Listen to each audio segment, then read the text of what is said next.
Good evening. Today is May 27, 2025. Welcome to the San Bernardino Unified School District Board of Education special meeting. Here's our board president, C. Joseph Chang. Hello, everyone. Right now is 4:08 p.m. I'm called to order for the special Board of Education meeting. All meetings of the Board of Education are open to the member of the public unless publicly noticed as a confidential closed section as allowed by law. Member of the public may address the board as outlined in the public comment section of the agenda. The audience of all meetings is recorded, and a member of the public may be held liable for any slanderous or the otherwise defamatory statement. In consideration of the board and a member of the audience, please turn off, silence your cell phone while in the ballroom. The San Bernardino Unified School District encourages those with a disability to participate fully in the public meeting process. If you need a disability-related modification or accommodation, including auxiliary aid or service, to participate in the public meeting, contact the assistant to the superintendent at the JDELATORRE@smusd.us or 626-299-7000 extension 1310 at least 48 hours before the scheduled board meeting so that we may make every reasonable effort to accommodate you. Document provided to a majority of the Board of Education regarding an open section item on this agenda will be made available for public inspection in the district office located at the 1665 West Drive, San Bernardino, during normal business hour. In addition, such writing and a document may be viewed on the district website at the www.smusd.us.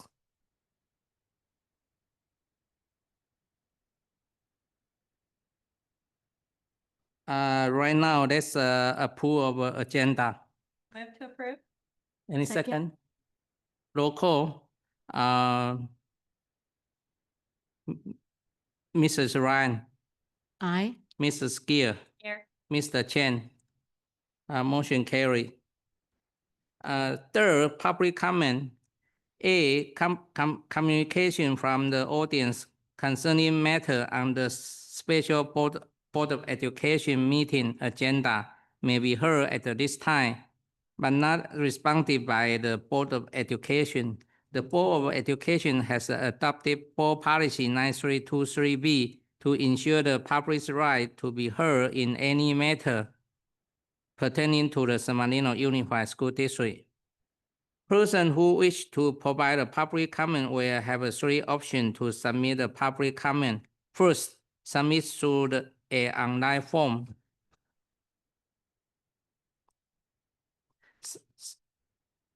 Submit through an online form.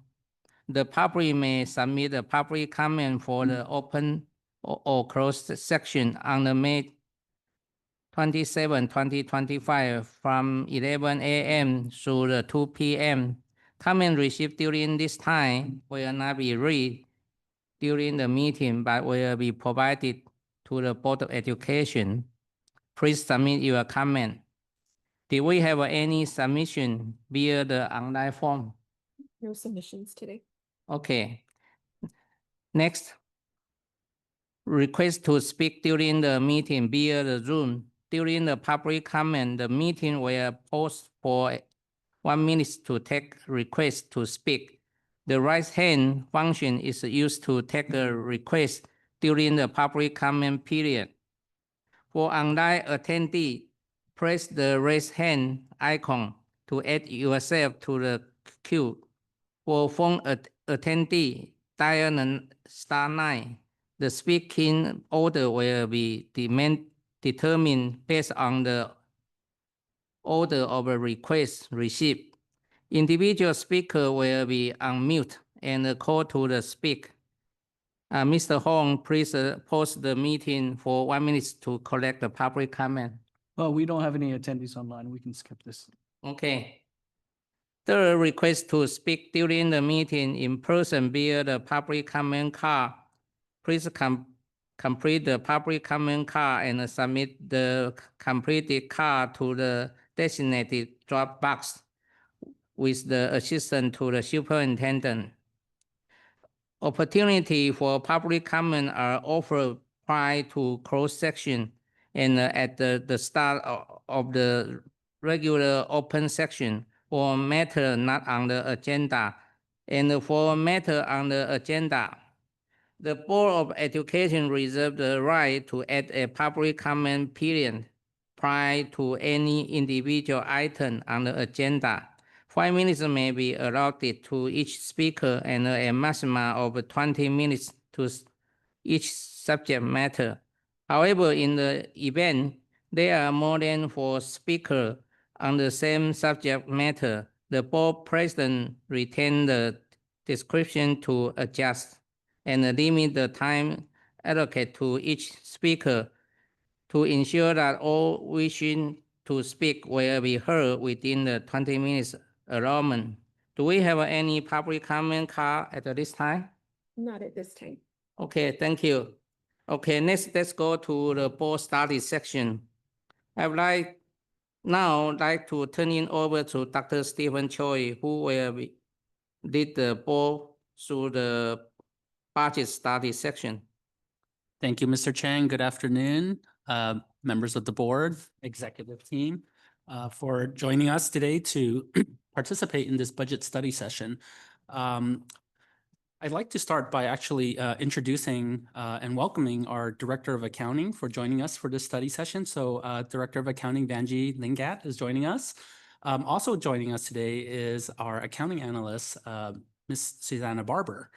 So I'd like to just welcome them for joining us in this study session. They'll be facilitating in the sense that if we had any particular questions about the budget or even accounting or fiscal matters, they would be happy to chime in and provide information as needed. But for today's agenda, we have a few items. I feel that it's important for the board to participate in the board study session because, especially on the topic of budget, because as you may know, as a board member, one of your responsibilities is to provide oversight of the fiscal health of the district. So I will start today's presentation with just a quick review of the board, role of the board in terms of the budget. Then I'll go into Budget 101. I also think it's important, not just for the board, but for the general SMUSD community to be aware of some of the fundamentals of budgeting and school finance. Then I'll jump into highlights from the most current May revise. As you may know, the governor released his May revise mid-May, and I like to just provide some highlights of what's the latest and greatest from the governor's proposal. Then we will take a deeper dive into study and discussion on a few budget matters that are relevant for our district. Specifically, we'll be talking about some anticipated expenditures. We'll talk about our ending fund balance and some recommendations for your consideration. No actions will be taken today. However, we would welcome your input and feedback. And then finally, I'll conclude with sort of a glimpse of what's next, something you may have heard, which is called ClearGov Transparency. It's one of my desires to help translate and present tools that make it easier, not just for staff and for the board, but for the public to understand our budget. I think it's critical that we utilize the latest and greatest tools out there to help communicate our budget. So let's go ahead and get started. So As you know, as a board member, we value your time very much, and we know that you have a lot of responsibilities. And one of the prime areas of your responsibility is to provide oversight and also to approve budgets and approve transfers. So as you can see from the CSBA document of the 5 major responsibilities of a board member, I've highlighted the 2 areas where there are specific responsibilities mentioned about finances. So in sections 2 and 4, you'll see that in order to establish the effective and efficient structure, you'll be establishing budget priorities. And we do this very well. We actually have a very good system in place. As you may recall, every year we engage in a strategic planning session. And throughout the year, we'll have opportunities for the board to review and adjust our priorities as needed. Secondly, the board is also responsible for adopting the budget. So every June, we will present the proposed budget to the board as the first reading in the first June meeting. And then in the second meeting in June, we'll ask the board to approve and adopt the budget. The second area of responsibility for the board member is to monitor and adjust district finances. And that is really related to the times when I or the accounting team will be presenting the interim reports. And we'll be presenting interim reports. We'll recommend that it's a positive certification. And as a board member, it is your responsibility to monitor and adjust as needed and to approve those interim reports. So the board is doing a great job. Everything's on time, on task. So I want to commend you and thank you for your continued support and supporting the district's budgeting and fiscal areas of responsibility. So let's go into Budget 101. In this section, I'll talk about some of the fundamentals of education financing. And in particular, I will emphasize and stress what are some key differences between SMUSD and perhaps some other districts. Because California is a vast state, you'll have districts in various different financial situations, right? And I think it's important for us to emphasize what are some financial factors that make SMUSD unique.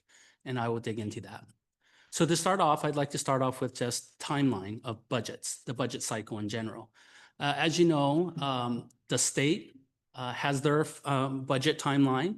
And for schools like SMUSD, it's very much in sync with how the state operates. So if we start on the left side, the governor generally proposes his or her budget in January. And between January and May, the governor will get lots of feedback, lots of input, a lot of subcommittees and committees at work, right? Then the governor will propose a May revise. That is the second version of the governor's proposal. And a lot of that will also depend on the economic conditions of the state. And that is exactly where we are today, right? The governor just released their May revise. So between May and June 15th, the governor will continue to get a lot of input and feedback from various committees as well as legislators until the legislation comes up with a balanced budget to propose for the governor's signature, which typically happens around June 15th. And then if everything goes well, the state of California should have an adopted budget starting July 1st. Now, on the education side, on the right side, you'll see that districts, especially public school districts, will have an adopted budget starting July 1st as well. And then there's 2 interim reporting periods. Some districts actually do 3 interim reports. For those districts that may have special situations where they need a 3rd interim, especially for districts that perhaps didn't meet a positive certification, such as a negative or an unqualified, they would be required to do a 3rd interim. But fortunately for us at San Marino, our requirement is to provide 2 interim snapshots. And what interim reports are, the first interim is a snapshot of how we are doing in terms of finances between the time we adopted the budget all the way through October 31st. So over a 3-month period, we'll provide the board a snapshot of how we're doing, how our revenues coming in, how our expenditures going out. We provide a second snapshot through the end of January. That's the second opportunity. And we'll also provide the board sort of a pulse read on how are we doing at the end of January compared to October 31st. And these are really great snapshots because it provides us distinct periods of time for us to make adjustments in time before we close out at the end of the year. And we generally close right on June 30th. That's when the expenditures and revenues should be set. And between June 30th and the end of September is when we do the closeout period. That's when the accounting staff is working extremely hard to make sure that everything is coded correctly and then make sure that when we present the unaudited actuals to the board, that it is the best assessment of where we're at financially. So that's the timeline and the budget cycle for the school district in relation to the state. And as you know, I already mentioned about budget certifications. Negative is when the district believes that it cannot meet its financial obligations for the next 2 years. Qualified is when it may not. And fortunately for us at San Marino, we've had the benefit of having positive certifications. For as long as I can remember, we've been able to meet the current and subsequent 2 fiscal years. Now, just a little bit of history in terms of how we got here as a public school district. As you may know, public schools in the state of California back in the 1800s were primarily locally funded. Basically, if the local community has this much amount of money, it would essentially go, a certain percentage of it will go towards the schools. And that went on for over 100 years.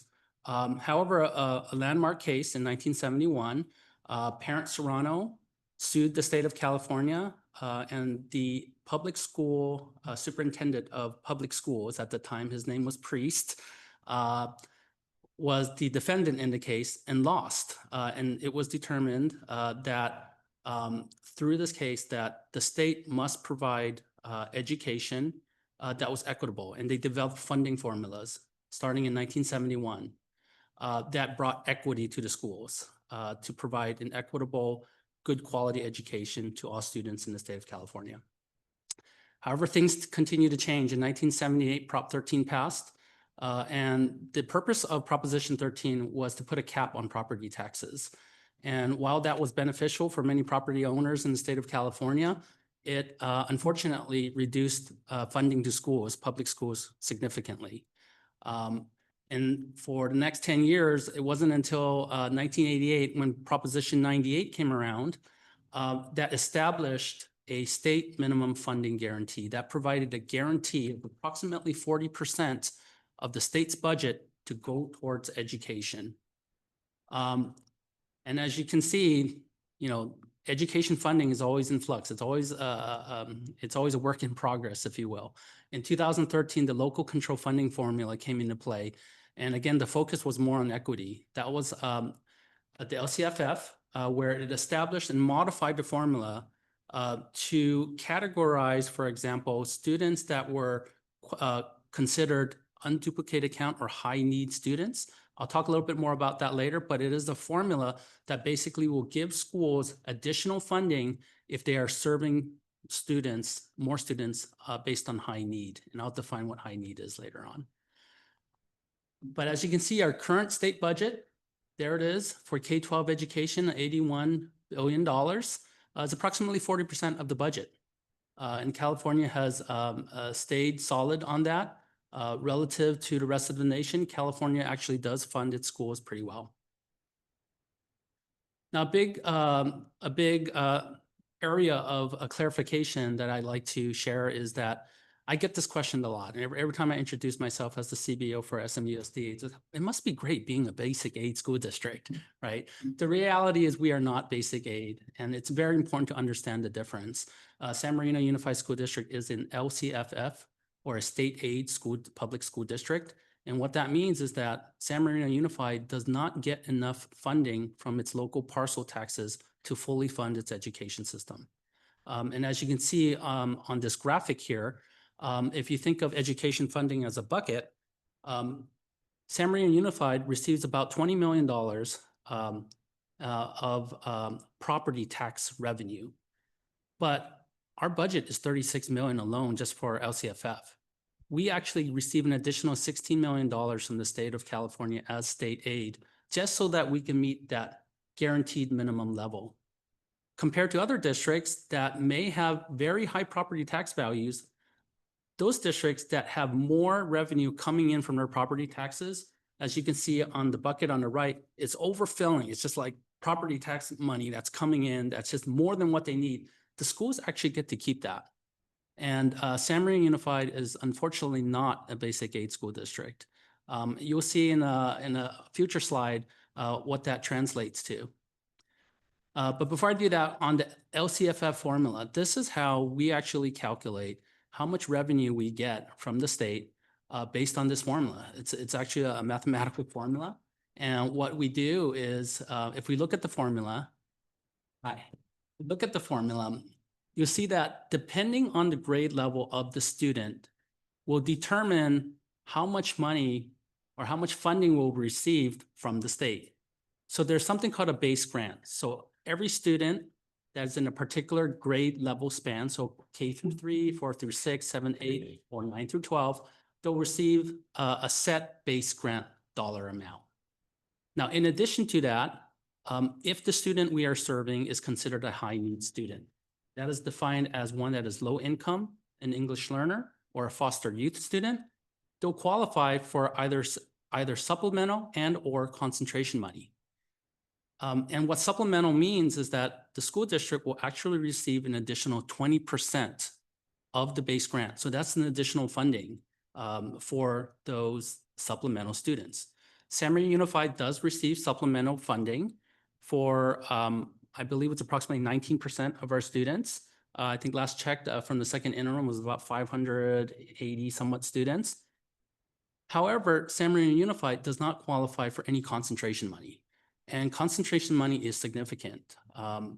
You'll see that for students for districts to have an additional, for more than 55% of their students that are high need students will receive an additional 65% of their base grant funding. That is significant. Unfortunately, San Marino Unified does not qualify for any concentration grant money. This is one of my favorite charts, along with Dr. Delatorre's one of her favorite charts. When Dr. Delatorre says that we are one of the lowest funded school districts, yet at the same time one of the highest performing, she is talking about this particular chart. You'll see here that San Marino Unified is one of the lowest funded school districts here in relation to the districts presented on here at about a little over $13,000 that we get from the state, from the LCFF. Compare that to a basic aid district. You'll see that at the very top, Carmel Unified gets over $33,000 per student per ADA. So that is a significant difference. Going back to San Marino Unified, in terms of revenues, LCFF still represents about 62% of our revenues, still a significant amount of funding for our school district. And of course, along with that, we receive money for from our parcel taxes, a significant amount of funding from the Schools Foundation, as well as our PTAs and local organizations that support the school district. Now, every interim report will present this particular table, and you'll see this is the most recent one from our second interim report. It'll show what we projected in the first interim, and it'll show you a snapshot update on the second interim, and then the difference. These are tools that help us monitor our finances. And as a school board member, thank you for reviewing this information. This is exactly the type of tool that a board member would look at in terms of assessing our budget and how are we doing throughout the year. So this is just a snapshot of that. And again, it shows on the far right column what the differences are. So for example, you look at between first and second interim, we had an increased enrollment of 6 additional students. And that translated to additional ADA, which is attendance of 6.54. You may be wondering, how is that possible? How can you get additional funding? But remember, ADA is based on attendance, right? It's not necessarily the students. You could actually have fewer students and even higher ADA for that matter. And then, of course, changes in LCFF funding, changes in other areas of funding. So this is just one example that you'll see continuously through the interim reports. You will also take a look at expenditures. In the expenditures area, 73% of our expenditures goes towards salaries and benefits. And similarly, in the interim reports, you'll see a table very similar to this. which will show you the key differences between first and second interim. And one common question that we often get is, how much is San Marino Unified spending on special education? I think in many districts, it is a major expense, and it's no different in San Marino. 20% of our expenditures are spent on special educated related expenditures. But if you were to compare San Marino Unified with other districts throughout the state of California, San Marino Unified actually does a really good job managing special education expenses. So this is a tool that we use to monitor and compare ourselves with other districts in terms of how we spend. I know many of you are squinting and kind of trying to see. Is that Covina Valley? Oh, great. Covina Valley is on the left. Yes, they spend 71% of their, now I don't know if this is general fund dollars, but this is, I think, overall dollars that they spent. So it's very important that we track and monitor. There's actually, in my FICMAT class that I took last month, the whole focus was on special education and how we code and how we manage special education expenses. We typically want to manage it so that we're not constantly increasing additional costs, because there is a maintenance of effort provision, which requires school districts to actually spend more each and every year. And so it's very strategic, a lot of work on accounting's part to ensure that we code special education expenditures appropriately. Or you end up at 71%. Well, the school Right. in South Pasadena was talking to me about the fact that they're at 25% Yeah. of their budget is spent on special education services, and he was reaching out to me to see if that was typical or not typical, and I said it's pretty typical because we're just below you at 20%. But it's a real quandary as to how to continue to manage that with the maintenance of effort, as Dr. Choi pointed out, that requires you to spend more in the upcoming year than you spent in the current year on special education services. And the reason that that is in place is to make sure that we are not depriving students of services that they need. And the assumption is that those services are going to continue to be more expensive each year. So we should be continuing to spend more. However, when there is room for decreasing the amount of money that you are spending on special education, there's nothing in the law that really allows for that, other than the exception if you have a decrease in your ADA. And if you have a decrease in your, your enrollment, then you can. Mhm. So I have a question. I have a question about that. So you said our unduplicated our supplemental grant is about 20% that we receive. So is that 20%, which is that just happens to align with this 21%? Are those students counted in special education? No, that's unrelated. It's just a coincidence that's around 19 or 20%. Okay. But yeah, Might be, but it's neither here nor there. Yeah. Okay. yeah. Special education costs are a challenge. It's one of those, it's federal law that we provide special education, although it is not fully, it's not fully funded, right? So as you'll see in many of our interim reports, there's a breakout of how much the district actually has to contribute towards special education. Right. So, Okay. yeah. The next thing I would like to talk about are inner districts. So inner districts, I think there's a common misconception that inner districts are not putting in their fair share. I often hear that. One of the things that I think is important to understand and look at the value of what inner districts bring in terms of from the fiscal perspective is that it is significant for our district. And here's actually one of my predecessor came up with this analogy, and I think it does hit the point through, is that in our district, this is from 23-24 data, we have approximately 910 inner districts. It's approximately 30% of our students that are inner districts, and it generates about $12 million. Many of the inter-district students are actually children of our own employees, children of city employees. And one way of looking at what inter-districts bring in terms of value from a fiscal perspective is that if you look at our budget of approximately $50 million and you look at what's fixed costs, the district has to spend approximately 20% of its budget on special education and another 20% on operations. This means utilities, the electricity, the water, right? And the rest of the budget, budget of 60% are what's called non-fixed costs. Now, if we look at interdistricts and what they bring in terms of $12 million,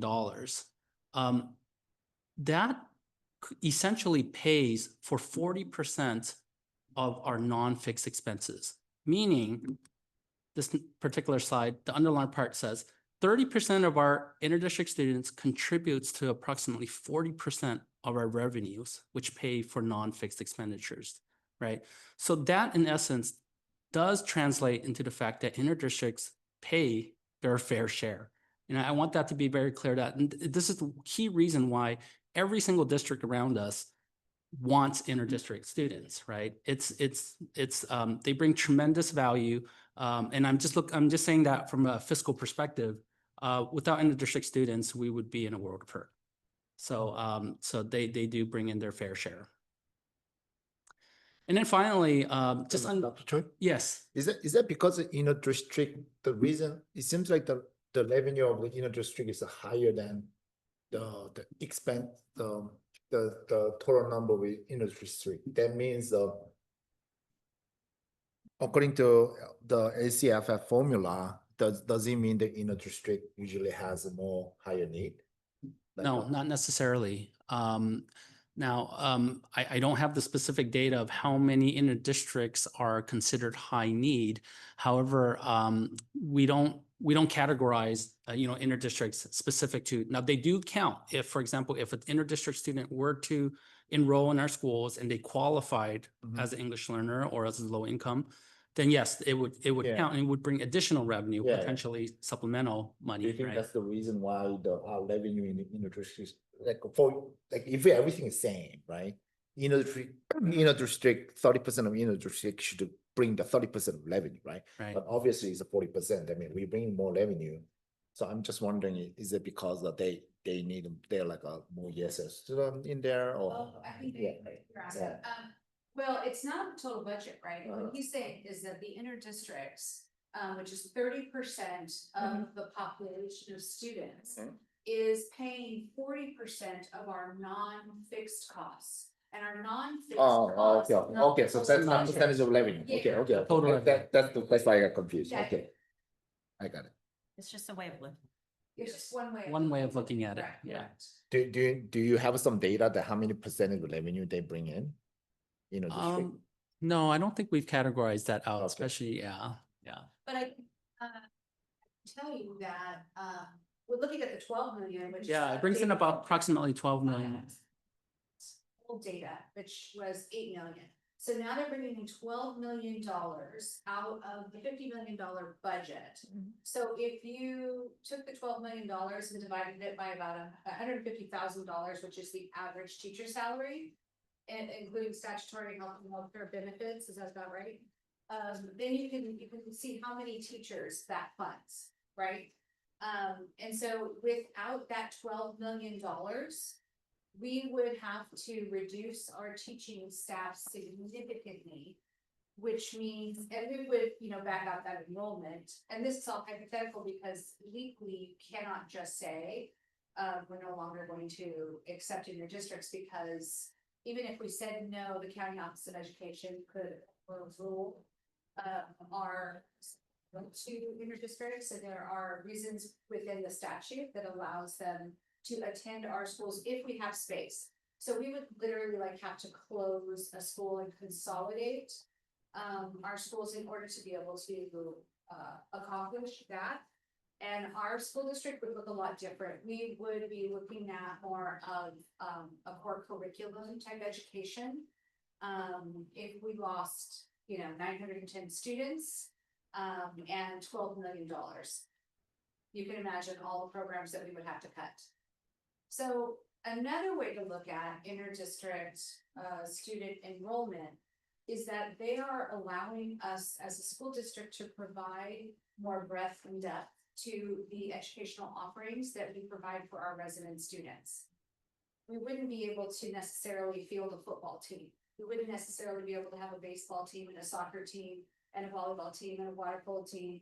And I've talked before about the fact that little tiny San Marino High School has 22 sports compared to Glendale High School, which literally has half of that, and they're 3 times our size. So our school district provides a very rich experience for all of our students. So not every student has the same interests, and we're really able to provide a lot for students with varying interests here in San Marino. So I think that this model is allowing us to provide a richer, greater experience for resident students than we would otherwise be able to provide. So when you have an inner district, can we target it? Or it has to be always open?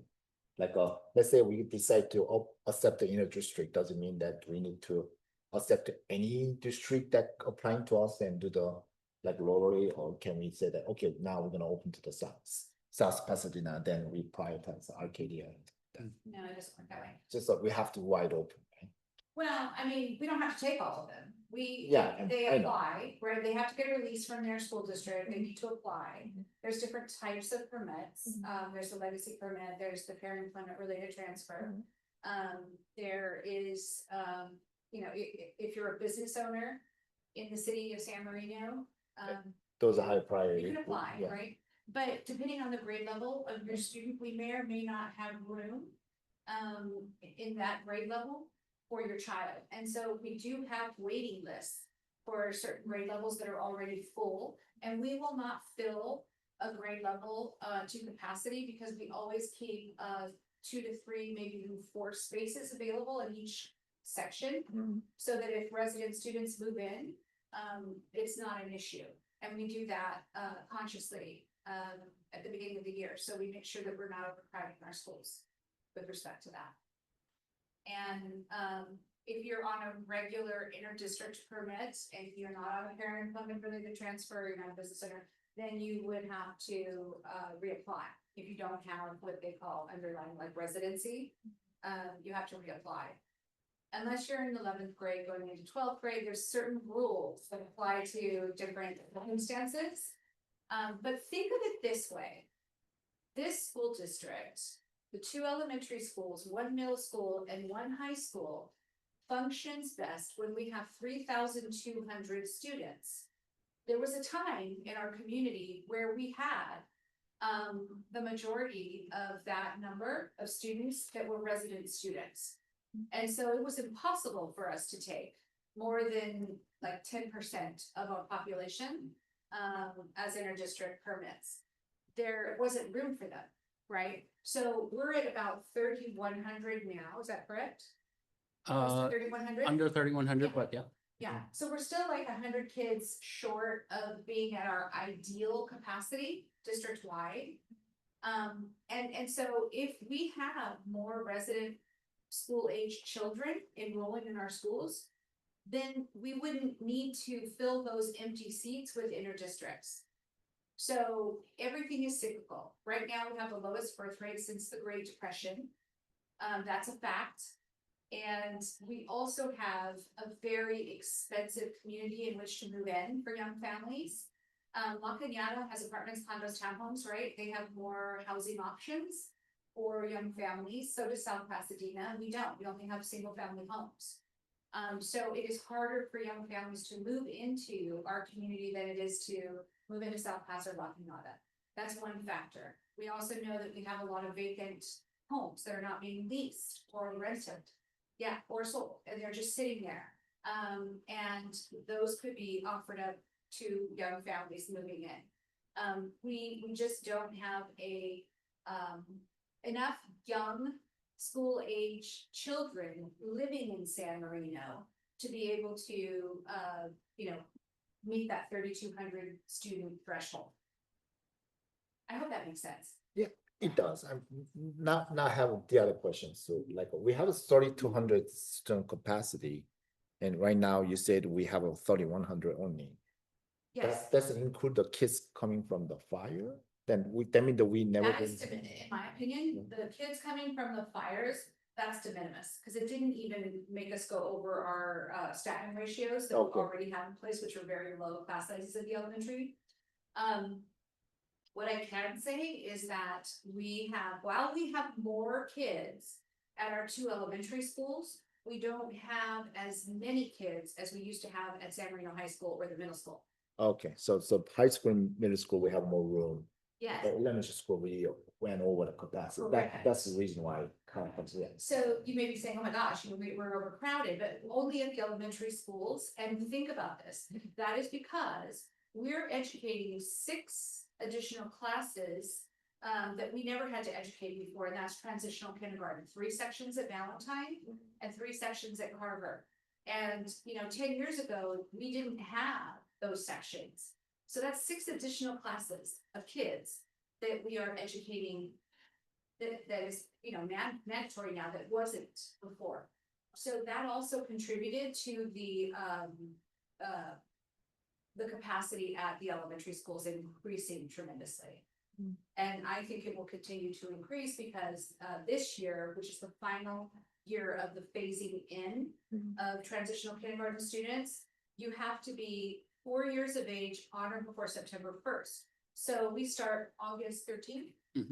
So if you think about it, we could have 3-year-olds on our campus between August 13th and September 1 who are going to turn 4 on September 1 theoretically. And I haven't even looked at that to see how many we have or if we have any. But the kids over the past 3 years have been getting younger and younger as we accept them into TK because of the phasing in approach that the state designed for universal transitional kindergarten. And this is the final year of that. So this should be it in terms of age. But we have definitely seen a growth at the elementary. Because of transitional kindergarten, the executive order this year was 70 kids across the board. The majority of them were elementary, but there were some middle and high school kids in the mix as well. Okay, Yeah, and that makes sense, better. yeah, good questions. And I think this enrollment in ADA slide was meant to be here because it's a perfect transition, right? In terms of what we're talking about, which is, it is cyclical. You can see that back in 2010, our enrollment was at 3,200, right? But you can see that there was a gradual decline, and however, there is an upward trend. And you can see that trend sort of buckled in 2022 when we started seeing an increase in enrollment. As we get more data, we'll see that trend. Hopefully it continues. There is no guarantee. However, I will be presenting some additional data in terms of statewide, how we're doing in terms of enrollment. So let's talk about the May revise and what are some of the latest and greatest from our governor. Before we Yes. go to May revise, is that we meet the goal for the school foundation donation? Is that still 1.9 or not? So for 24-25, it is still projected at 1.9 million for 24-25. You said the project mean is that will be cash on hand or? That's something that I think we will need to check with our school's foundation to verify, but it is part of the budget for the 24-25. Now for 25-26, that is estimated to be lower. For 25-26. So right now you make the new budget, so you will. Yes, yes, we have made a note of that. But what happened once we know the 24-25 school foundation, it will not meet the goal? What happened for the difference? Well, How you? we would have to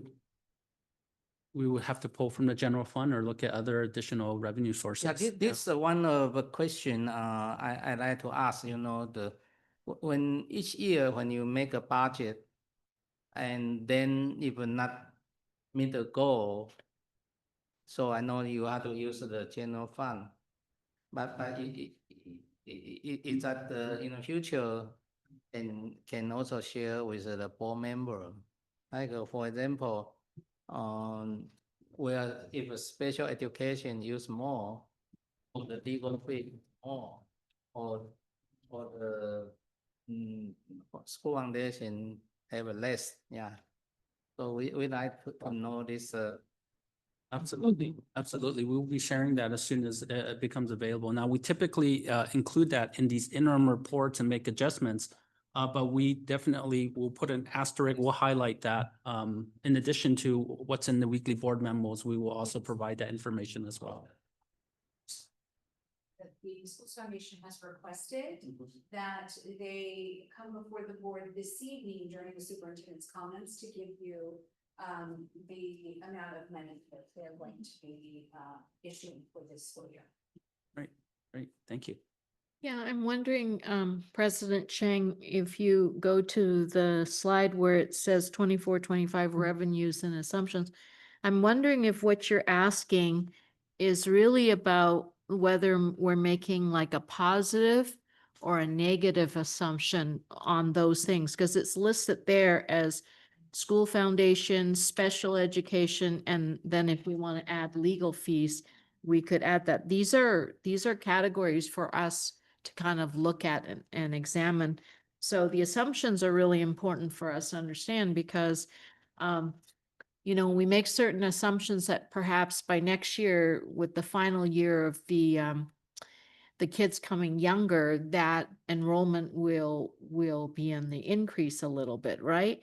But then what happens? You're actually asking what happens if that doesn't happen, that there isn't a positive assumption on enrollment or ADA. So I think those are really good questions. Yeah. I just wanted to clarify so that I understand what he's asking too. Okay. And I think that one of the issues that we need to be aware of is it is important to have a reserve. It is always important for us to have a reserve, just like the state has a rainy day fund. Because if things don't go our way, or things, you know, happen that we could not have anticipated, that drive our costs to go in a different direction, we need to have a fallback plan. Just like we have to have in place, I believe, for Measure E and Measure R, in case one of them does not pass with their 6-year term. It's going to be important for us to be able to support those salaries for 1 year until we can either get it passed or recognize that that's no longer a priority of the community, in which case we'd be letting those positions off. Absolutely. I feel like you've all seen my slides or something like that, because that's exactly what I'm going to talk about in terms of what the state's doing with the rainy day fund. But let's go over some of the highlights from the latest May revise. So going back to the state budget process, we are right after the May revised proposal on May 14th. We are in that period of time where we are looking at what the governor's proposing and how we're developing our budget. We're using that information to build our budget for next year. But the governor has always provided economic updates because the economy directly impacts how education is funded in California. And as you can see, looking at the United States GDP, there is a dip. As you can see, you know, there's a lot of uncertainty, as you may have heard.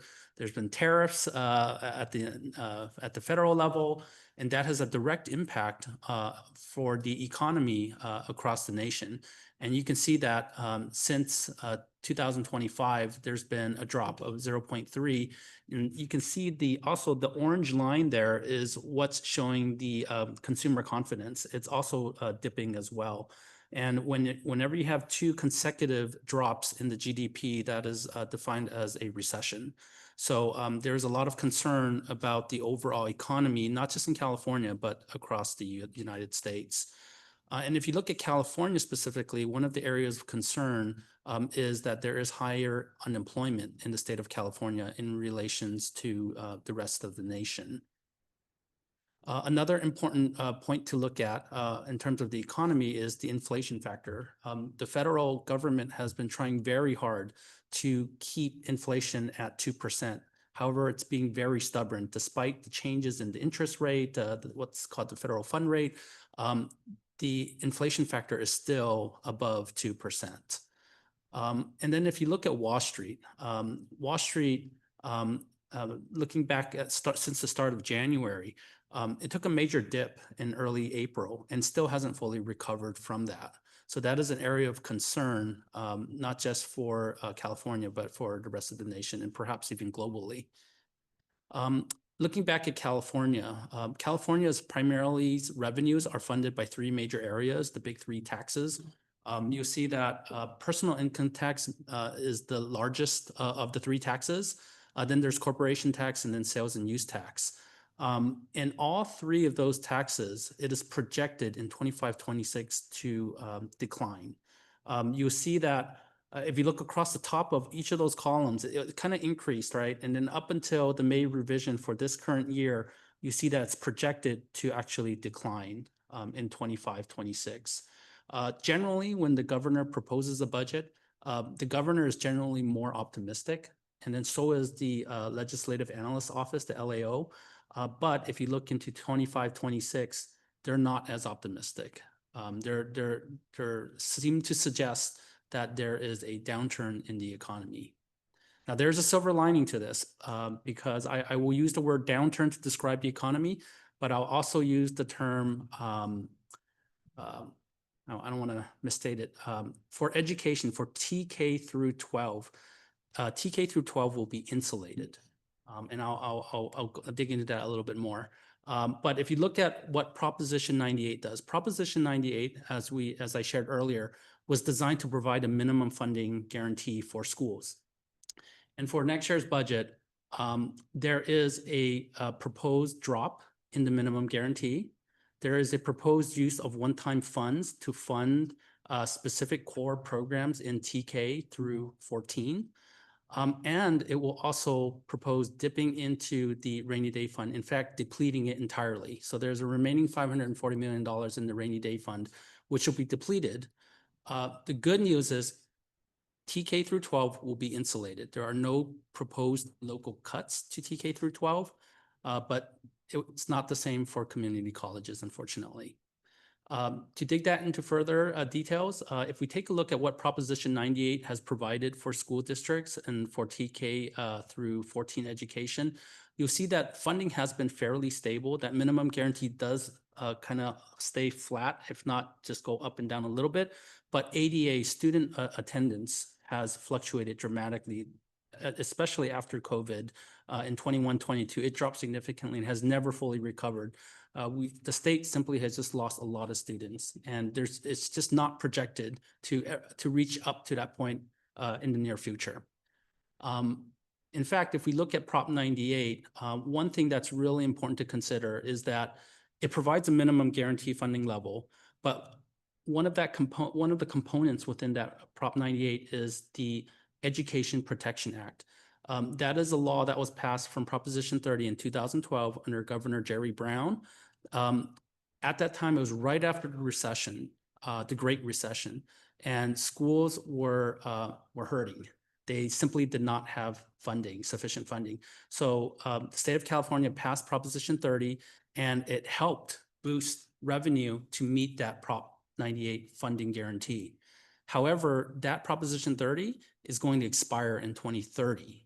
And there's a lot of concern about whether or not that will be extended. It's going to require going out to the ballots for the state to approve that renewal. So that is a major area of concern for the state in terms of meeting that Proposition 98 guarantee. Another important data point that's important to look at is the fact that Proposition 98, although it guarantees a minimum funding level, it doesn't necessarily guarantee that it will be paid out to the schools, right? So you can see in the center columns here that Prop 98 obligates the state to pay a certain amount, but the state doesn't necessarily pay that out. We are already seeing that this year. For example, in the month of June, public school districts will have a deferral. They will actually not get an allocation from the state to pay for that month because it's going to be deferred until the schools get paid at a later time. And taking that further, we're going to see that in future years. That is projected, deferrals are projected to happen in future years. The governor is proposing something called a settle up. It's the governor's way of describing how The governor will ultimately appropriate sufficient money to meet that minimum guarantee. And he's calling it a settle up. And we just simply don't know when it will happen. But the reality is that Prop 98 guarantees this amount, but it doesn't necessarily mean that we'll get it on a very timely basis. There might be deferrals. But they're gonna pay you eventually? I mean, is a law, like, do they have like time frame? You have to wait, pay, defer? not more than 2 Eventually, years? but what the governor is also suggesting in regards to the settle up is that instead of just appropriating what they estimate the revenues to come in to be, the governor is proposing the settle up be based on actual numbers. So the governor is sort of saying, we need to buy more time to ensure that we get actual revenue numbers in before we commit to giving this dollar amount to the schools. So a lot of people are arguing whether or not this is constitutional. This is something of debate. It was first presented at the governor's budget back in January, and we're still seeing it in the May revised. It hasn't changed. So that's a reflection of our economy at this time. There's really a downturn This in the is what economy. we're calling the maneuver, right?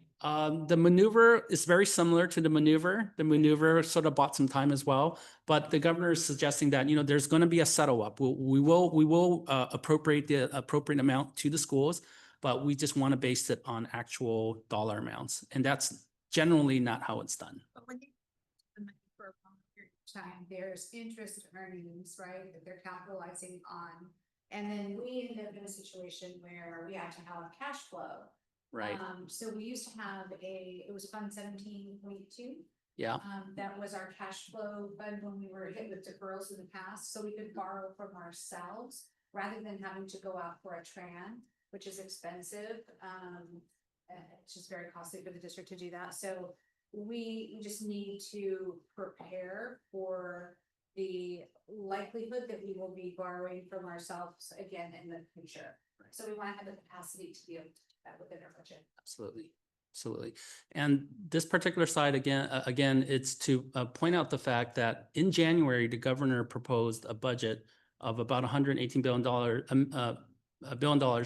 to go towards the education side, but you'll see that there is a downturn. Now in May, all of a sudden it's dropped. So it is projected that there will be a decline in revenues for the state of California. So they have to have that rainy day deferral type fund as reserves, even though it will exceed the legally allowed percentage in our budget. Is that? Correct. It used to be a 10%, right? But that I'm not gonna do it if we. that 10% is lifted. Yeah. It's no longer in place Okay. at this time. Yeah. Yeah. And we'll actually talk about that in our budget study session as well. We'll have some recommendations on terms of how we can provide a buffer for ourselves in terms of having that cash flow. Yeah.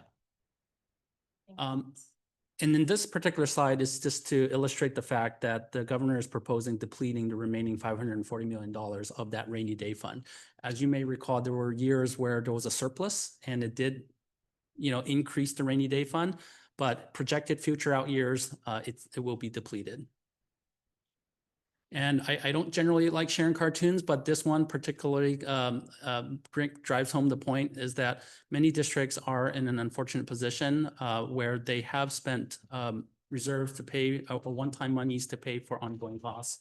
And that is breaking the cardinal rule. It's rule number one for CBOs and CBO school is that you never spend, one-time money on things that live and breathe and eat.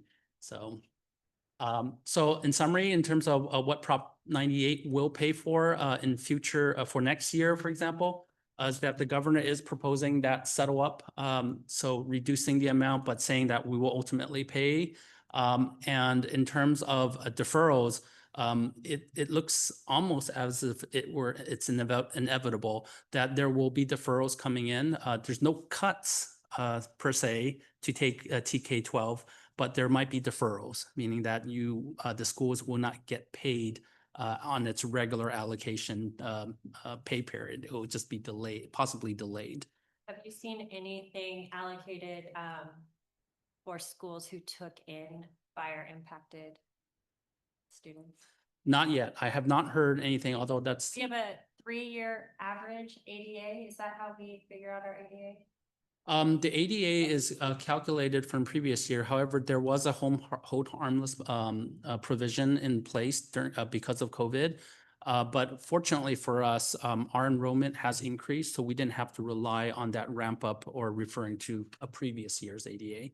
Because, I mean, like we've said, we had expenditures that was real money we had to spend in order to accommodate some of these students. However, if you look at them like from a percentage of our overall, it's not that much of an increase. Plus, it's only half a year at this point. So it's really half of an ADA.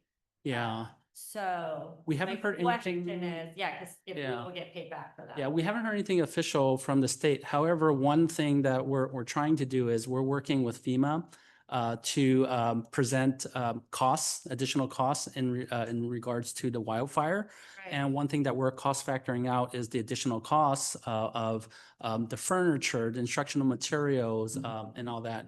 We're working on that.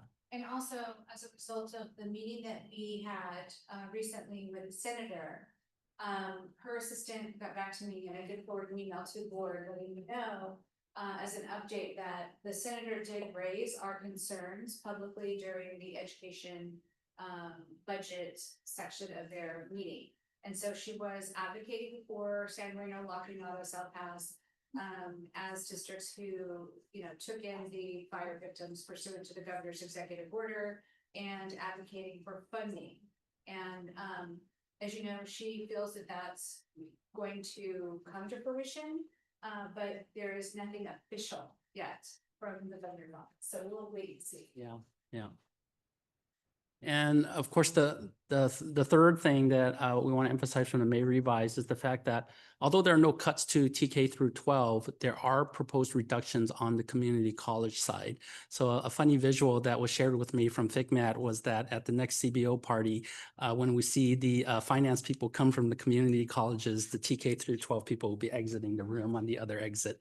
So it's we're fortunate in that regard that TK through 12 is not seeing any significant cuts, but unfortunately, it's not the same for community colleges. So one big tangible piece that we always leave from the May revise, especially from School Services of California, is this dartboard. It provides the key data points and assumptions that we use to build the budget for the upcoming year. And the COLA will be at 2.3% for 25-26. You'll also see that COLA is applied to the base grants as well as the adjustment factors. And you'll see that there is still an additional transitional kindergarten add-on. That $5,545 amount did decrease from the governor's original proposal back in January. So we do have some concerns. Schools do have some concerns about what does that mean? Does that mean it's going to stay at that, or is it going to decline even further? And I'll highlight later, actually School Services of California is asking school district not to budget that as a revenue for next year until we get very specific numbers in the budget, in the approved budget. So furthermore, on the dartboard, you'll see that the California Lottery is there, the mandated block grant for districts. This is the source of revenue for schools to help implement a lot of the mandated things from the state of California. You'll see that the COLA is applied there as well. One thing that is interesting on the dartboard is the fact that the CalPERS contribution rate did decrease.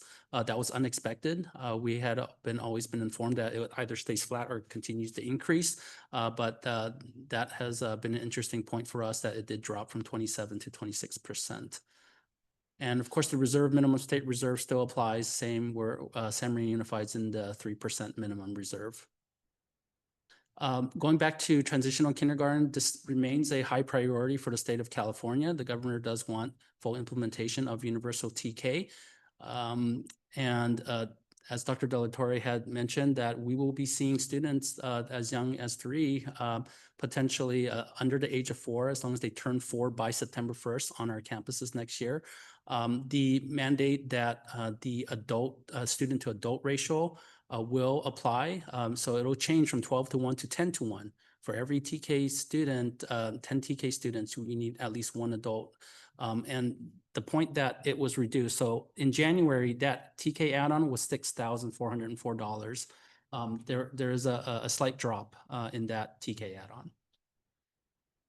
Another program that was highlighted was the ELOP program. This is the program that provides funding for before school, after school, and even summer programs to provide enrichment programs.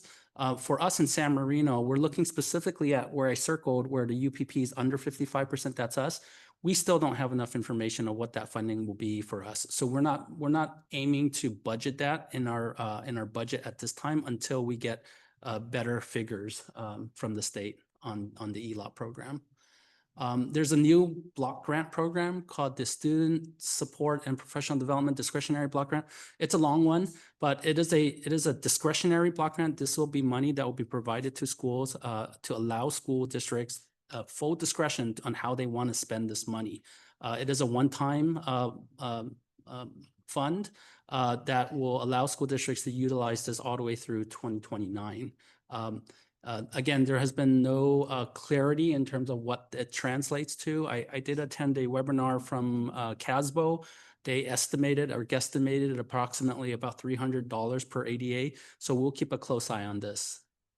And really, this program was really designed especially for those districts that are really hurting in terms of spending down to the reserves, and this is to help them get over that, 25, 26, hopefully through 2029. Again, the governor is prioritizing literacy investments. We do anticipate some funding going towards literacy programs, but we don't have too many specifics on that. The ethnic studies high school requirement. As many of you may recall, at a past board meeting, we had our high school teachers come and present their work in terms of evaluating what to include in the ethnic studies course. However, in the May revise, the governor is not providing any funding for this. And the law specifically states that this law will take effect upon appropriation. So it's likely, possibly, that it may not happen because there's simply no funding going towards it in the May revised budget. And of course, this is a very popular chart that School Services likes to emphasize, that your expenditures will ultimately outpace your revenues. It is a nice snapshot to kind of give you an idea of what the future COLAs may look like. But aside from that, nothing new. Special education contribution still remains an area that districts need to really just monitor and focus on. Average reserve levels, we get a lot of questions. You know, how's the district's reserve levels? How are we in comparison to districts across the state? And School Services of California did a great study. They did a study and looked at looking at the average between unrestricted general fund dollars and their Fund 17, and then dividing it by their total budget. San Marino Unified is very much in line with what other districts across the state are. So if we look at between 1,000 and 5,000 ADA, that's where we're at. The state average is 25.36% reserve. San Marino Unified is at 24.95%. So very much on par. However, declining enrollment still remains a problem in the state of California in terms of funding for schools.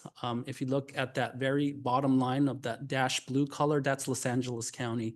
It is the most impacted in terms of declining enrollment and projected negative 18% all the way through 2033, 34. There are a few counties that are experiencing increasing enrollment, but not here in Los Angeles. And then in terms of budget development, the accounting folks and I are looking very closely specifically at that 2.3 COLA in terms of developing next year's budget, but we're still just monitoring all of the other factors that may come into play. But School Services is advising school districts to not budget for those factors at this time in terms of developing the budget. So takes us to where we are with the study and discussion areas. So I will focus on 4 areas in terms of our study. I'd like to first start with the anticipated expenditure increases. We are looking at increased costs for materials and supplies. It's no surprise when Mr. Huang came and shared with me a proposal for the cost of the Chromebooks. He said, "Steve, we need to act on this quickly because the tariffs are really impacting the prices, and we have very specific deadlines that will guarantee us this price." So fortunately, Mr. Huang worked very hard to ensure that we were able to secure some Chromebooks prior to the increase in tariffs. But this is not just about Chromebooks. This is about a lot of other expenditures and operating expenses. And we do anticipate some increases due to the tariffs that's going on. And there's a lot of uncertainty about tariffs. You know, what you hear today may be different tomorrow. And it's very challenging for us to budget that, but it's something that we are very aware of. A second item that I want to bring the board's attention to is the fact that the school district, while we are very grateful to the city of San Marino for the past several years in terms of providing their Prop A monies to go towards reimbursing our transportation costs, we were informed through Dr. Delatorre that the city will no longer be reimbursing the school district for transportation of athletic and field trips to the tune of approximately $150,000. That is an additional expenditure and cost that the district will have to one way either absorb or find an additional revenue source for. So we've been having very focused conversations on trying to find ways to fund that. Because we do believe that that is a tremendous value in terms of for our students to benefit from going on field trips and going to events that are related to athletics. That is an area that is of concern that we'll be working very closely with the school sites as well to find solutions to pay for that. Secondly, the trash service expenditure. As you may have heard, the city of San Marino has contracted with Valley Vista as their new trash service provider. And for the past 30 years, looking back at the contract that was in place, the city of San Marino did include trash services for the San Marino Unified School District. However, looking at the most recent RFP, as well as the contract that was awarded, it does not appear that San Marino Unified School District is included as part of that service agreement. And we've been having conversations just from an operational perspective to ensure that our trash does get removed and taken care of. We have communicated with Athens, so we do have an interim solution to ensure that we have trash service all the way through the last day of school. However, we may be looking at possibly having discussions with either Athens or Valley View Services, or possibly even doing an RFP to ensure that we have the best pricing to continue our trash services. So was it formed? The city, do they form that they're not going to provide the trash services from city? So based on our review of the contract and also through some discussions with the city, we were informed that the city could not include the school district as part of the trash service contract due to AB, I think it was 1383. It's the new state law that requires government organizations to be able to, they have certain additional requirements that they must meet in order to separate organic food waste. And for the city to continue to do that for the school district, they shared with us that it was not possible. So that is why we are considering this additional expenditure in terms of part of our budget, just for budget planning purposes, that we may have to have this additional expenditure. Additionally, the city manager informed me that they had their attorney tell them that it is under the provisions of 1383 not legal for the city to subsidize the school district's trash service, and it would be transferring the cost that really belongs to the school district to the consumers in San Marino, is what he explained. but we've had this contract in place with them for probably 30 years. And I'm not sure why it was legal then, to do something like that and not legal now, but perhaps that's a question, for the subcommittee of the board that meets with the subcommittee of the city council, to talk about in the future. I understand that they're having budget challenges and they need to make reductions, but this is a big cut to the school district in 1 year. It's $300,000 that we're gonna have to come up with that we've never had to come up with before. And the $150,000 in Prop A transportation reimbursement, I was informed is going toward the cost of crossing guards. So I'm sure the board is very clear on that. Steven, can you, in the meantime, just pull out the agreement last time we signed for the parking? See what's going on, yeah, so when we talk about this too, we may. Absolutely. I'll provide a copy of the parking agreement for the board. Absolutely. Okay, the next topic that I'd like to discuss with the board is in regards to cash flow. So as you heard, the governor's proposal does seem to indicate that deferrals are coming. But it's also very important for the board to understand that the ending fund balance is not necessarily cash. I think a lot of people assume that, oh, you have a larger ending fund balance or a significant amount in your ending fund balance, that is equivalent to cash. It's not. And, you know, many districts, including ours, for that fact, have encountered situations where we simply don't have enough cash flow. And it was years ago that I remember our district had to request and pass with the board and seek approval to participate in a tax and revenue anticipation note. It's really us borrowing from the county office of Los Angeles, just so that we can ensure that we have sufficient cash flow to, for example, make payroll, right?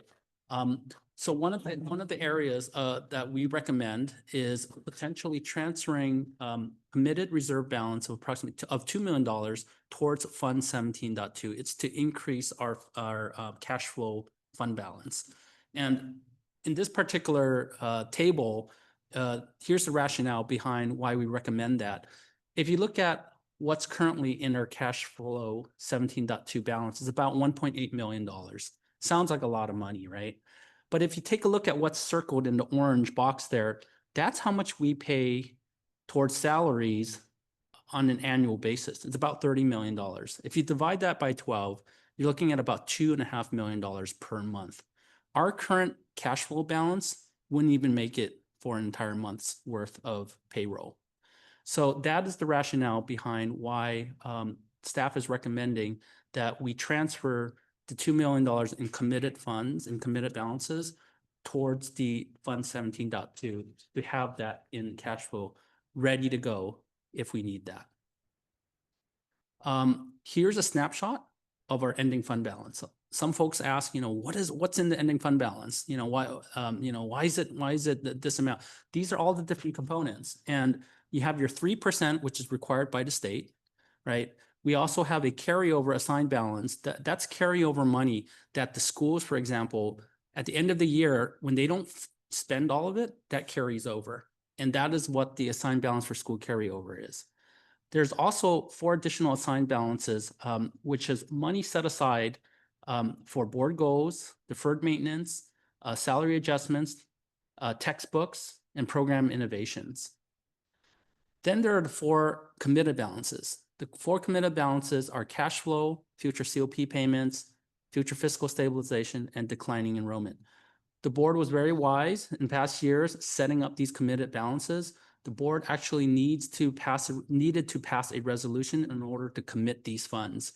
And that's why, you know, a lot of people ask, well, what's the difference between assigned balances and committed balances? The key difference is committed balances are balances or funds that are set aside by the Board of Education and can only be moved by the board taking action. For assigned balances, these are balances that that staff could move around to meet our needs. So this is a summary of what the staff is proposing, that what we can do is, if we look at actually the committed balances first, we're proposing the board consider looking at moving $2 million from the cash flow reserve to Fund 17.2 for specifically cash flow. The future COP payments, thank goodness for Measure M passing, that initial issuance, we'll use those funds to pay off the remaining COP. It's about $2.6 million. That will free up the future COP committed balance of $1.5 million. What staff is proposing the board consider is moving that 1.5 million towards future fiscal stabilization. There's still a significant amount of instability in terms of fiscal health for the state of California and ultimately for San Marino Unified School District. So the staff is proposing that future fiscal stabilization at 3.5 million and keeping that declining enrollment of 2.5 million there as the reserve, as part of the reserve. I did include assigned balances. So for board goals, it was originally $1 million. Some of that money has been spent to promote the initiatives of the board's goals. Same with deferred maintenance. Of that 1.5 million in tonight's board general session, there is a budget transfer of that $500,000 remaining to spend on deferred maintenance. There are some certain projects that we would certainly like to be able to accomplish even over the summer to utilize that remaining assigned balance. Textbook adoptions, textbooks aren't going away. We still have a lot of work ahead with Dr. Richter's leadership. That money will come in very handy once we start adopting those materials. And of course, program innovations. We were able to utilize some of it. Some of it went towards the Ricotta camera project to pay for the non-matching funds. There is a lot of work behind the scenes right now, and we anticipate a lot more work in the areas of AI that we can tap into utilizing the program innovations funds. So those are some of the things that we would like the board to consider in terms of prioritizing. Of course, no decisions have to be made today, but we would very much like your input on what you think about this particular strategy. For the deferred maintenance, 500K. Yes. So can we use from the bond? So generally, when you have bond funds, you don't want to use general bond funds for deferred maintenance projects because bond funds are really designed to go towards capital projects, meaning you're putting in something new or something significant that you otherwise could not afford to do. With deferred maintenance, the key difference is these are projects that really should be maintained, right? Versus some of them maintained because with fund coming in, maybe we became the new So project. what some of the examples of those projects that you're proposing? So one of the projects, for example, that I've been brought to participate in is, for example, the lights in the gym at the high school. It's been dim over a period of over almost 2 years now. In fact, Mr. Kerr over at the high school shared with me that they've been receiving complaints from competing schools, and when they come and play in our gym, that it's so dark. And you know, this is a deferred maintenance project. It means replacing the bulbs and maybe even replacing just the lights, the lamps themselves with light lamps that are no longer working. You know, there's been some discussion about whether or not we should be using bond money to do that. Had we properly maintained the lights in terms of how many lumens and how bright it is, it wouldn't be such a deferred maintenance heavy project. I think the district has been very conservative in terms of being very selective about what it maintains, but you know, lighting is essential, right? Especially in the classroom, right? I know this is the gym, but we use the gym for all sorts of. It's not going to cost $500,000. No, So- no. But Thinking like mainly the high school because the high school is getting less attention. no, it could be other areas. It could be, yeah, but it could be other areas. Like we had funds set aside for deferred maintenance. We had 1.5 million set aside for deferred maintenance. So some of the things, for example, we replaced the lawnmower last year. I think it was from last year's fund. And it's hard to believe how much this lawnmower costs. But that is one of the areas that we need to maintain our lawns, right? So those are the types of projects, maintenance projects, compared to contrast with capital projects, right? Graded. We need to replace some of the tiles, there's painting projects, those kinds of things, that we would need to get done over the summer. Yeah, power washing, that's done, the deep cleaning is done every summer in anticipation of reopening our schools for the upcoming year.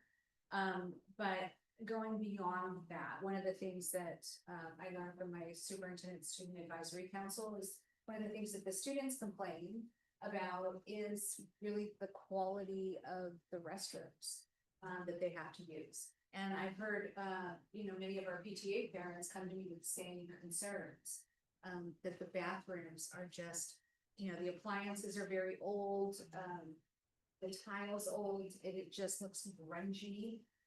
It needs to be freshened up, painted. There's cracked tiles, there's, many examples of chipped peeling paint, stains on the ceiling from water leaks, and all of those kinds of things need to be addressed.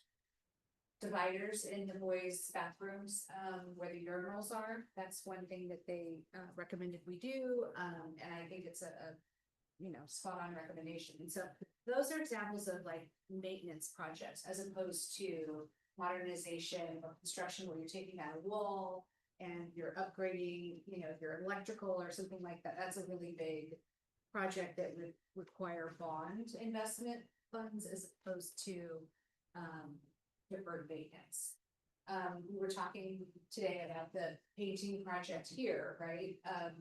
There's maintenance that needs to be done Right. here. That would be categorized. So we were informed that the paint is peeling off the side of the building right by where the roof is.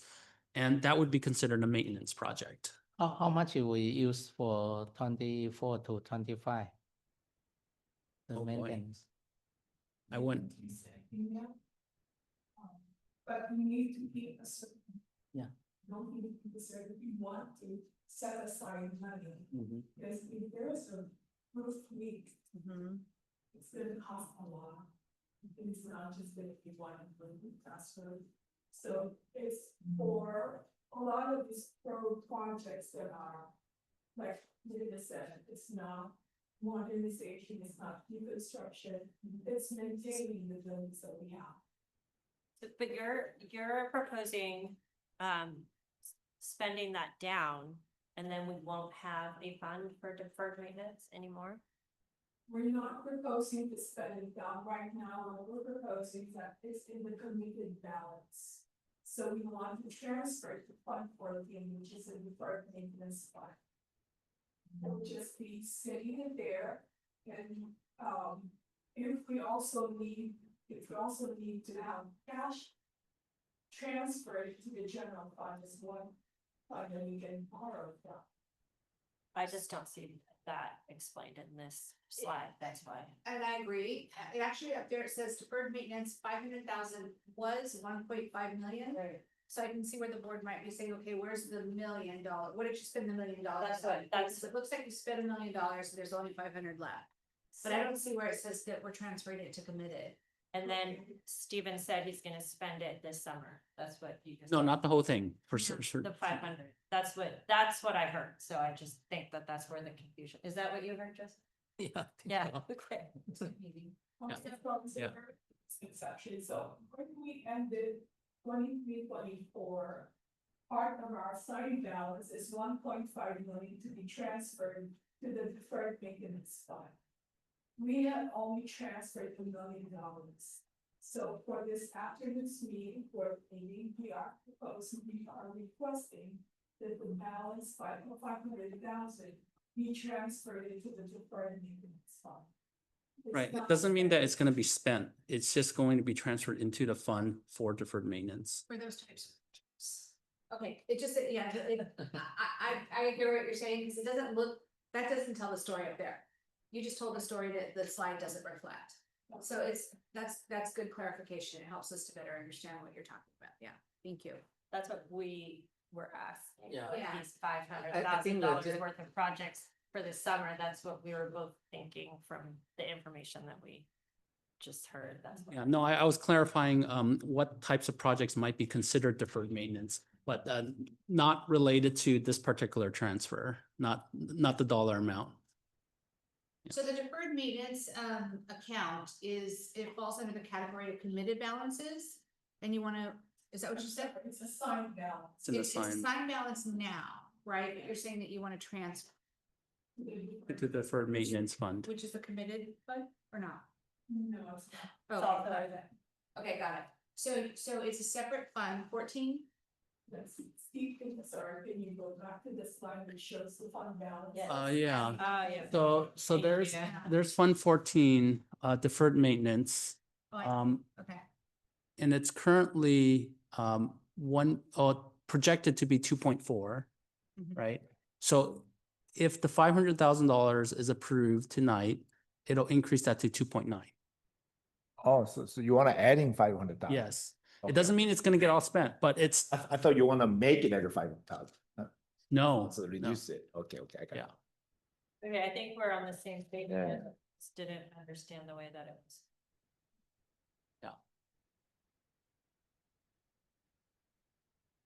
But there is a lot of work to be done on the maintenance side of the house that typically we either dig into that over the summer in addition to deep cleaning.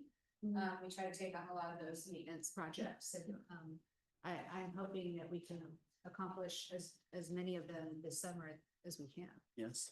So when will we need to have a line item for these additional expenses that we could be incurring due to the trash, the transportation, and then with the new CIF rules about the different divisions that we might be under, you know, where our children may not be able to travel together because, you know, there's one program has to go to a different division in a different CIF.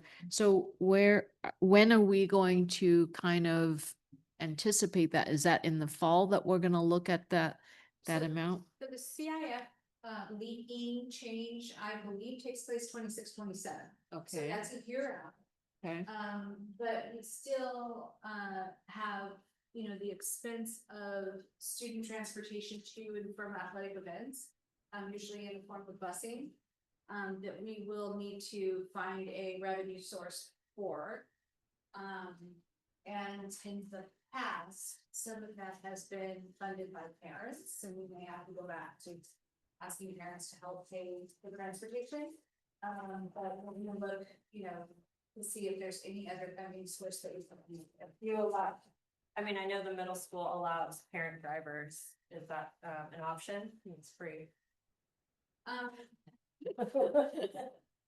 It is an option, but if you think about like a football team, you know, driving out to, I mean, it is what it is. It is what it is, you know, but you've got cheerleaders and football team, the football team and the band, right, and all the band's instruments. They all have parents. Yeah, but that's, yeah.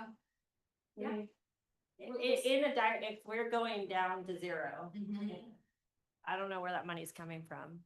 Because in 5 years, it's 2.25 million, like in 5 years, that's what the cost is looking like. So. And with our vans, are we able to transport the equipment if the parents were just able to transport the children? You'd have to take the seats out, right, for the band equipment, and then the band equipment has to be secured. Does this band have some sort of vehicle or trailer or something that they pack up? I was under the I've seen impression that they do. vans, yeah, but I don't know if we utilize Prop A monies in the past to help reimburse for transportation of band equipment. I don't know. A band mom was telling me how they like have it down to a science packing up a van, so, or truck, so I'm wondering if that's a rental or. Could be, but I don't think we've used proper money for that. We use it for buses, right, primarily. The city does not reimburse us for those kinds of. Right. So that's part of their program. Maybe the expense. boosters cover that. Probably. Yeah. Yeah. So, Yeah. with the textbook adoptions, did we ever look at, instead of the textbooks, the physical textbooks, did we ever look at e-textbooks, electronic textbooks? Did that ever materialize, like in terms of eventually our costs would be? Do you want to answer Yes, that? Like, I absolutely. knew we talked about it a long time ago, but I don't know where we are on there. Yes, and that was actually a large discussion held during our committee meetings through the piloting committee, looking at both the digital and the physical print textbooks or curriculum, if you will. And oftentimes there was not a large cost saving when you bought the print with the digital.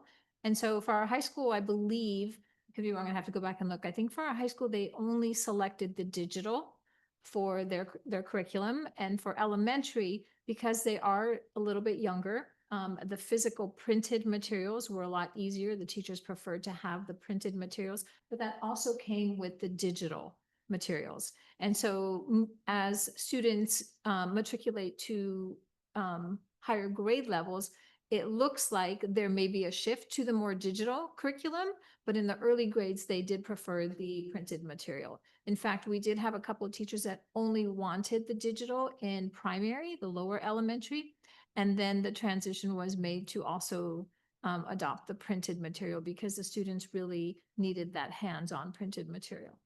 And so there is a cost savings when you have both the printed and the digital.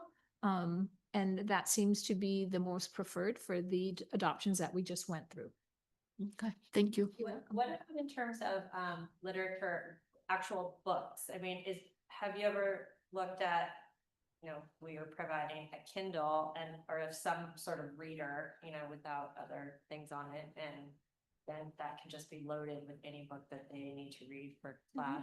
And that can be loaded on their iPads, possibly through Clever. There's an app that a lot of our teachers use, which is called Open Source, TK through 12th grade, where they're able to go in and access curriculum cost-free. And so that is something that they're doing to supplement the core curriculum that we have purchased, whether it's the digital curriculum or the print materials. But there are a lot of resources out there now that are at no cost to educators. Correct. Standards aligned. Thank you. You're welcome. And are you able to speak any more about program innovations? You mentioned AI. Was there anything else that was under that category that we're looking at? Well, I recall last year, we also tapped into program innovations funds to help pay for SMUSD Tech Academy. So that was a nice program that we offered to our faculty and staff after school because professional development is essential. It's important for our staff and faculty to have hands-on experience. It's not just about buying a program and making it work. It's actually having that experience.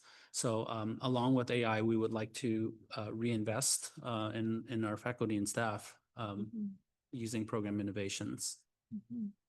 Thank you. Great. Looks good. Everything looks good. If there are no more questions, I would like to just fast forward to our last part of the presentation, which is sort of a sneak peek of ClearGov transparency. In finishing up my first year as the CBO, I kept asking myself, there's got to be an easier way to understand all these financials, these reports. I love spreadsheets, perhaps not as much as Angie or Susanna. But, I was in search of a tool that can help us understand the financials better. And I found this great tool called ClearGov Transparency. And what it does for school districts as well as city governments, they do a really good job of communicating what the budget is in a very visual way, very easy to understand. I evaluated a number of solutions and came across ClearGov, and it was clearly the easiest to use solution. So I plan to implement this in the fall next year with our adopted budget for 25-26. And what's also great, aside from creating powerful visuals of your budget, it also provides the opportunity for the district to really describe its financial story. Just as I was able to describe the history of California and how SMUSD is different, I'd like to be able to do that online so that the larger community, perhaps folks that don't come to the board meetings, right, can truly understand and appreciate how unique we are in terms of a district. So in this program, are you able to, like, that one question you had that the end balance is not cash? Does Yes. it have like tutorials where you can push a button and it'll explain like, no, the fiscal story began, or something like that? Or it's just your standard plug in your numbers and then it just kind of gives you the charts and everything? Does it have various tutorials, if you will? That's a good question. And yes, ClearGov does provide the ability to customize and Mhm. also provide notes. It allows us to cater and explain the data versus just showing it. Mhm, mhm. I think it's a good enhancement to what we're already doing. Oftentimes, people will go to our website and seek out information and they overlook a lot because they don't know specifically where to go or, how public education or governmental financing and budgeting compares with private industry. They're looking for profit and loss statements and things like that, which we do not have. And so I think this will simplify providing the public with information that tells our story. And our story does need to be told. I'm oftentimes shocked. And how many people do not know, even the senator didn't know that we were not a basic aid district. And that is, an assumption we don't want people to make about San Marino, because that's why we are always asking for contributions. And this program, what's the cost of this program? This basic program? Or does it cost more when you want more stuff on it? It is a subscription, and there is an initial cost of setting it up. Just off the top of my head, I believe it was about $9,000 a year to provide this platform. ClearGov does provide additional products. They also provide a solution for strategic planning. They provide something called a budget book. However, I'm really more focused on the transparency product, which is just taking our existing budget and then putting it in terms where people can understand what the budget is. Are we gonna utilize that with the measure and budgeting too? So one feature that it does offer is something called department dashboards.